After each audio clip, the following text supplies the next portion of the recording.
بسم اللہ الرحمن الرحیم۔ سب دوستوں سے ایک گزارش ہے کہ ایک بار درود شریف پڑھ لیں۔ چینل میں آنے والے سب دوستوں کو خوش آمدید۔ چینل کو سبسکرائب لازمی کر لیں۔ ابو بدا کی نوجوان اور سلیقہ شعار بیوی عین جوانی کے عالم میں اللہ کو پیاری ہو گئی تو اس کے لیے دنیا اندھیر ہو گئی۔ صدمے کی وجہ سے آنسو تھمنے میں نہ آتے، ٹانگیں بدن کا بوجھ اٹھانے سے جواب دینے لگیں۔ بیٹھنا چاہتے تو بیٹھا نہ جاتا، سونا چاہتے تو بستر پر کروٹ نہ لگتی، کھانا چاہتے تو لقمہ حلق سے نیچے نہ اترتا۔ دوست احباب سب دلاسا دیتے، لیکن جس پر گزرے وہی جانتا ہے۔ حوصلہ اور سہارا دینے والے کھانے پینے کا سامان دے کر کام کاج میں مصروف ہو گئے، لیکن ابو بدا کو غموں نے گھیر لیا۔ مستقبل کے بھیانک تصور نے نیند اڑا دی۔ وہ اس حالت سے نکلے ایک ایسے شخص کی مجلس میں غم ہلکا کرنے کے لیے چلے گئے جس نے 50 سال تک کبیر اولیٰ قضا نہ ہونے دی تھی۔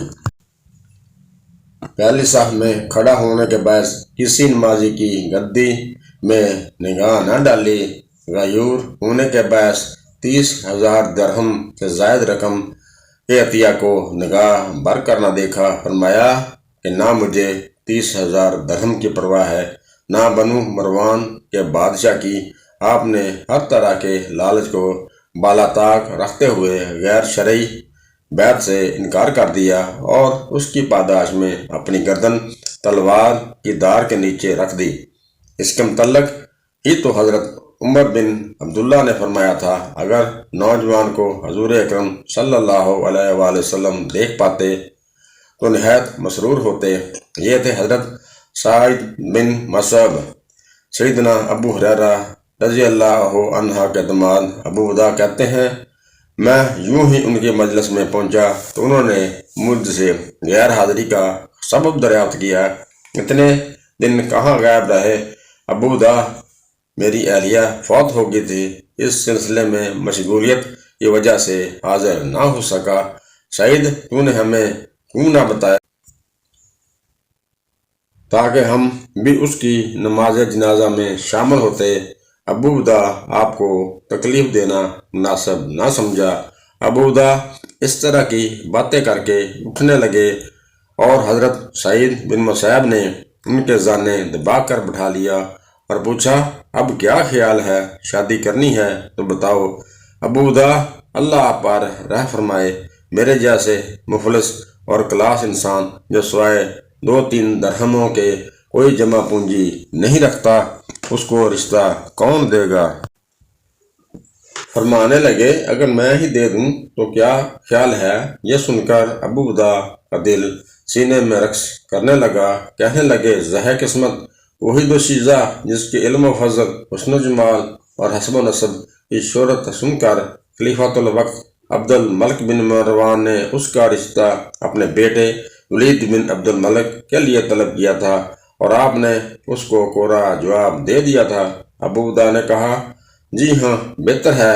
حضرت سعید بن مسعب رحمۃ اللہ نے وہیں موجود حاضرین کے سامنے اللہ تبارک تعالیٰ کی حمد و ثنا بیان کی، اس کے پیارے رسول صلی اللہ علیہ وآلہ وسلم پر درود پڑھا اور 2 درہم حق مہر پر ابو بدا کے ساتھ اپنی بیٹی کا نکاح کر دیا۔ اس غیر متوقع اور ناگہانی مسرت کی وجہ سے ابو بدا کے پاؤں زمین پر اور سر آسمان پر جا پہنچا۔ وہ مارے خوشی کے پھولا نہ سماتا تھا۔ وہ دنیا جو اسے نظر انداز کرتی تھی روشن ہو گئی، بھیانک مستقبل روشن نظر آنے لگا۔ خوشی بیان کرنے کے لیے الفاظ نہیں تھے۔ دوڑا دوڑا گھر پہنچا تاکہ قرض پکڑ کر ولیمہ وغیرہ کا اہتمام کرے، لیکن قرض پکڑے تو کس سے؟ کیونکہ لوگوں کا حال تو یہ ہے کہ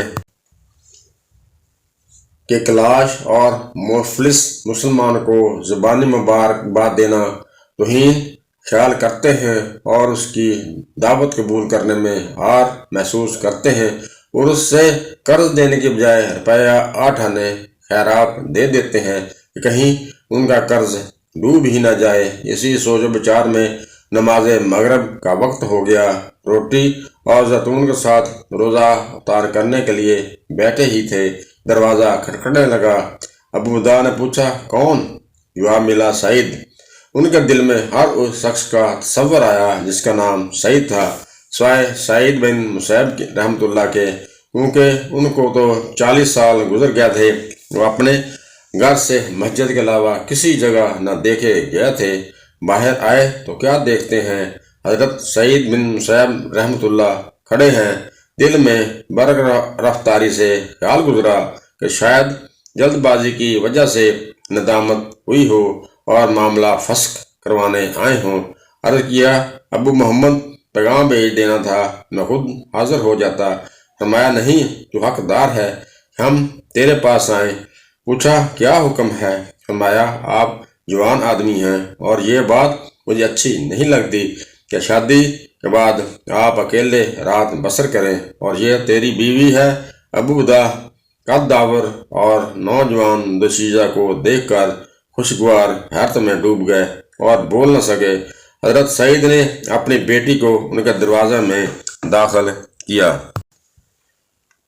تو وہ مارے حیا کے گھٹنوں کے بل دروازے کو تھام کر بیٹھ گئی۔ سعید بن مسیب خود واپس چلے گئے۔ ابو دا اپنے گھر کی چھت پر چڑھے اور چلا چلا کر پڑوسیوں کو پکارنے لگے۔ پڑوسی دوڑے دوڑے آئے اور پوچھنے لگے، کیا بات ہے؟ ابو دا نے بتایا کہ آج حضرت سعید بن مسیب رحمۃ اللہ نے میرے ساتھ اپنی بیٹی بیاہ دی ہے اور وہ خوشی سے اس کو میرے گھر چھوڑ کر چلے گئے ہیں۔ یہ ہے ان کی بیٹی۔ بس پھر کیا تھا، گھر میں عورتوں کے ٹھٹ لگ گئے۔ ان کی ماں باغی باغی آئی اور کہنے لگی، میرا تجھے دیکھنا حرام ہے، اگر تو نے اسے 3 دن تک ہاتھ لگایا تاکہ میں سجا سنوار کر اپنا شوق پورا کر لوں۔